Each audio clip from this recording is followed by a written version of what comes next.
Yuna. Ya udah. Berarti boleh saya panggil Kak Yuna ya? Boleh. Jadi sebelumnya Kak Yuna ini pernah ikut konseling? Belum. Kak Yuna tahu apa itu konseling? Enggak. Jadi saya jelaskan sedikit. Konseling itu merupakan salah satu jenis layanan bimbingan konseling yang dimana antara konselor dan klien untuk menuntaskan atau permasalahan klien tersebut.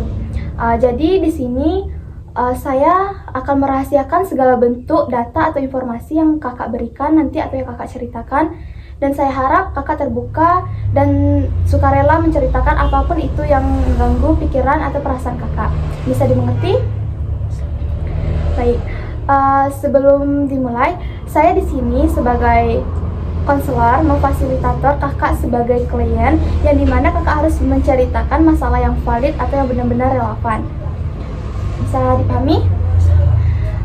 Sebelumnya ada baiknya saya menekankan lagi bahwa konseling itu adalah untuk menuntaskan permasalahan yang mengganggu perasaan kakak.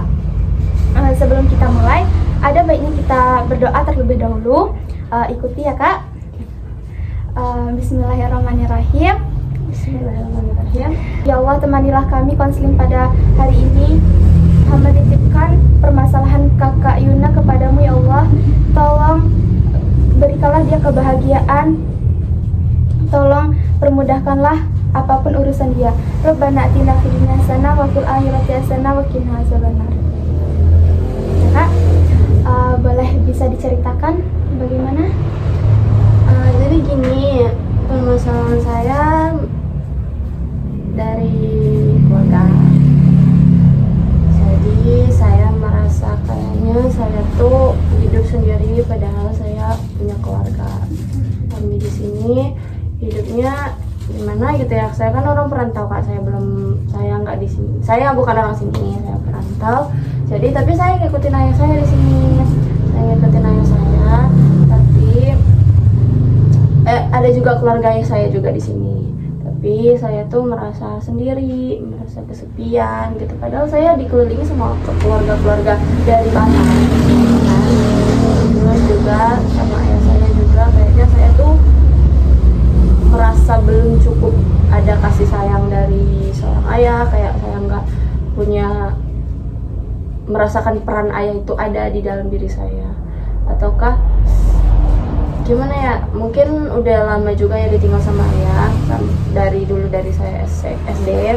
Jadi itu walaupun saya tinggal sama ayah sekarang, tapi saya merasa saya sendiri gitu.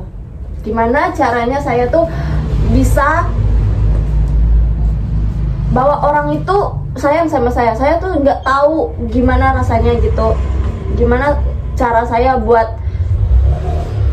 merasa saya tuh disayang, saya tuh berharga buat orang, tapi saya nggak ngerasa kayak gitu. Jadi itu kapan terjadinya? Waktu kecil mulai? Ya, saya ditinggal pas waktu kecil. Jadi berarti kakak ini kurang diperhatian gitu dari ayahnya.